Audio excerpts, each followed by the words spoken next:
Welcome to the podcast series of Legacy of Giants channel. Let's dive into some seriously fascinating facts.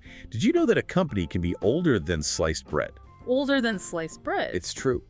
ExxonMobil, the energy giant, traces its roots all the way back to 1866. That's before telephones, cars, or even the concept of a weekend. Wow, 1866, that's...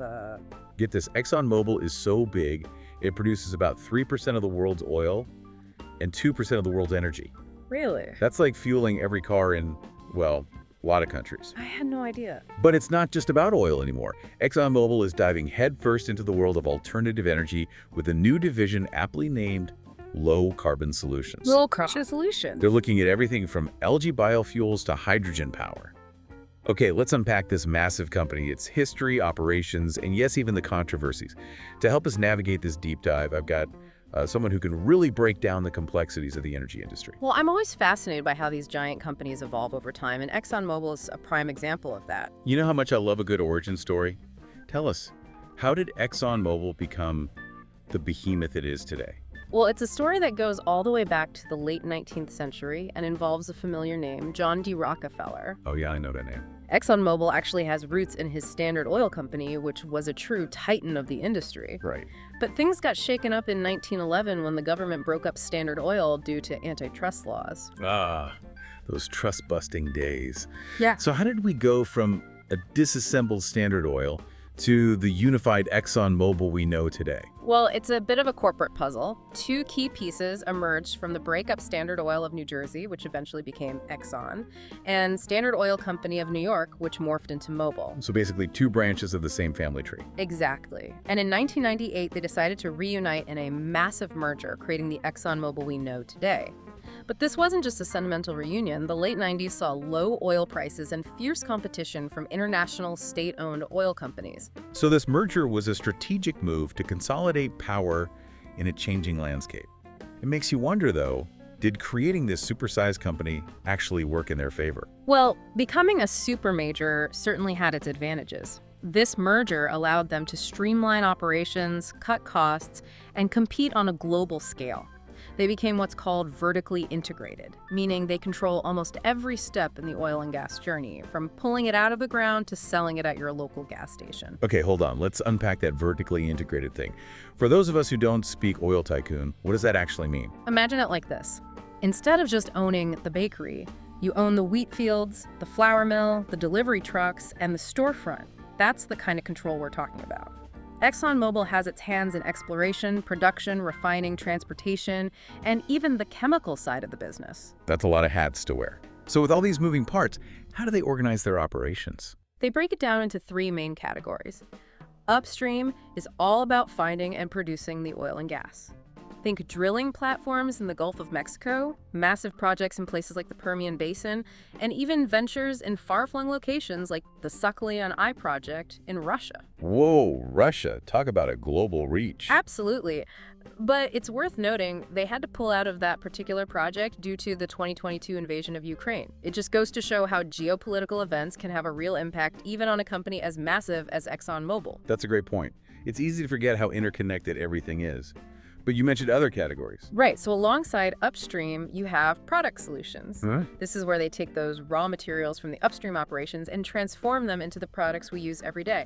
Gasoline, diesel, jet fuel, lubricants, even the building blocks for plastics. So that's where we see the Exxon and Mobil brands popping up at gas stations across the globe. Exactly. You've got Exxon dominating in most of the U.S., Mobil holding strong in certain regions like California, and Esso as their international brand. They've got a truly global reach, and you see it in everything from their retail gas stations to their sponsorship of racing teams through the Mobil One brand. They even sponsor NASCAR. Yeah. So pretty wild. But all this expansion makes me wonder, with the world seemingly shifting towards cleaner energy, how does a company so deeply rooted in fossil fuels adapting? Well, that's where things get really interesting. While many companies have been scaling back on refining in recent years, ExxonMobil has actually doubled down. They've been investing heavily in expanding their refining capacity, like at their Beaumont refinery in Texas. They're betting on continued demand for traditional fuels, at least for the foreseeable future. So they're not shying away from their oil and gas roots, but what about this low-carbon solutions division we mentioned earlier? It seems like they're trying to play both sides of the field. It's a delicate balancing act, that's for sure. They're investing in things like carbon capture technology, biofuels, and even hydrogen power. But whether these efforts are enough to truly transform them into a sustainable energy leader is a question a lot of people are asking. It sounds like there's a lot of debate around whether they're genuinely committed to a greener future or just trying to maintain their position in a changing world. That's right. And to fully understand that debate, we need to look at the other side of the coin, the controversies that have followed ExxonMobil for decades. Okay, let's dive into that. With a company this big and this influential, there are bound to be some bumps in the road, right? Yeah, bumps in the road might be an understatement. We're talking about a company that's been at the center of some major controversies, from environmental disasters to accusations of human rights violations. Let's start with the environmental side. It's hard to talk about oil companies without thinking about oil spills. And ExxonMobil has a history there, right? Unfortunately, yes. The most notorious example is the 1989 Exxon Valdez spill in Alaska. It was a massive environmental disaster that released millions of gallons of crude oil, devastating wildlife and delicate ecosystems. Yeah, that event really seared itself into public memory. Did ExxonMobil face any lasting consequences from that spill? Absolutely. They faced billions of dollars in fines and cleanup costs, not to mention the immense damage to their reputation. It led to stricter regulations for the oil industry and sparked a wave of environmental activism. It's a stark reminder of the potential consequences of these large-scale operations. Yeah. Were there other incidents that raised concerns about their environmental impact? There have been a number of incidents over the years, including leaks and spills in various locations. One notable example is the prolonged oil leak into Newtown Creek in New York City, which has had long-term consequences for the local environment and communities. It seems like the environmental impact is a recurring theme when discussing ExxonMobil. But you mentioned human rights violations as well. What are some of the accusations in that area? Well, there have been allegations of human rights abuses related to their security operations in some countries. For example, in Indonesia, they faced lawsuits over accusations that security forces hired to protect their facilities were involved in violence and intimidation against local communities. It's a reminder that the actions of these global giants can have far-reaching consequences that extend beyond just their immediate operations. Exactly. And then there's the issue that has arguably generated the most controversy in recent years, their stance on climate change. Right, we can't talk about an oil giant without addressing that elephant in the room. What's the story there? Well, for years, they were accused of downplaying the role of fossil fuels in climate change, and even funding groups that spread climate denial misinformation. This led to the Exxon New movement, which argued that they were aware of the risks of climate change decades ago, but actively worked to obscure the science. Wow, that's a serious accusation. What's their position on climate change now? Have they shifted their approach in recent years? Officially, they now acknowledge the reality of climate change and have even set targets for reducing their emissions. They're also investing in things like carbon capture and storage technology, which aims to trap carbon emissions before they enter the atmosphere.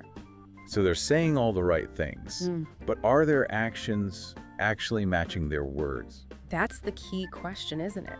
Critics argue that their investments in renewable energy are still dwarfed by their continued investments in oil and gas exploration and production.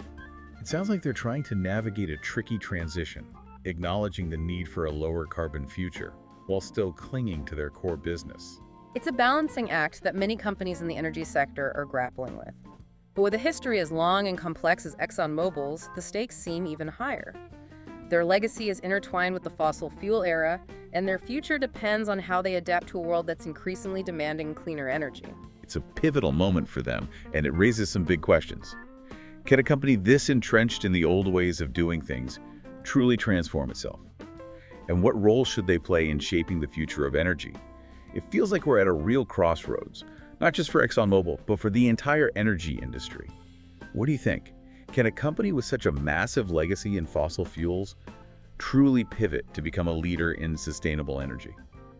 It's the question of the hour, isn't it? And there are certainly valid arguments on both sides. On one hand, you have a company with a vast infrastructure built around oil and gas, a long history of lobbying for policies that favor fossil fuels, and a corporate culture that may be resistant to fundamental change. Yeah, it's hard to turn a supertanker on a dime, right? Exactly. But on the other hand, they have the resources, the expertise, and the global reach to make a significant impact if they truly commit to a different path. We're already seeing signs of that shift with their investments in renewable energy projects and their emphasis on developing lower carbon technologies. So it's like they're trying to hedge their bets, dipping their toes into the future while still holding on to the present. But what does this all mean for us? The average consumers who fill up our cars, heat our homes, and rely on these energy giants in countless ways. That's where it gets really interesting. We often think of these massive companies as being disconnected from our daily lives, but the truth is we have a lot more power than we realize. The choices we make about the energy we use, the products we buy, and the companies we support can influence the direction they take. So it's not just about what they do, but how we respond. Exactly. We need to be informed consumers, paying attention not just to their marketing slogans, but to their concrete actions. Are they genuinely reducing their emissions? Are their investments in alternative energy truly making a difference? Are they working to mitigate the negative impacts of their operations on communities and the environment? These are the questions we should be asking. It's about holding them accountable, not just blindly accepting their promises. It sounds like this deep dive into ExxonMobil is just the beginning of a much larger conversation about the future of energy and our role in shaping it. I think that's a great takeaway. We all have a stake in this story, and it's a story that's still being written. Well said. So there you have it, folks. A deep dive into the world of ExxonMobil, a company that's both shaped our past and will undoubtedly continue to influence our future. It's a story of innovation, ambition, controversy, and a company grappling with the challenges of a rapidly changing world. If you found this deep dive as intriguing as I did, be sure to hit that like button and subscribe to the Legacy of Giants channel for more fascinating explorations of the giants shaping our world.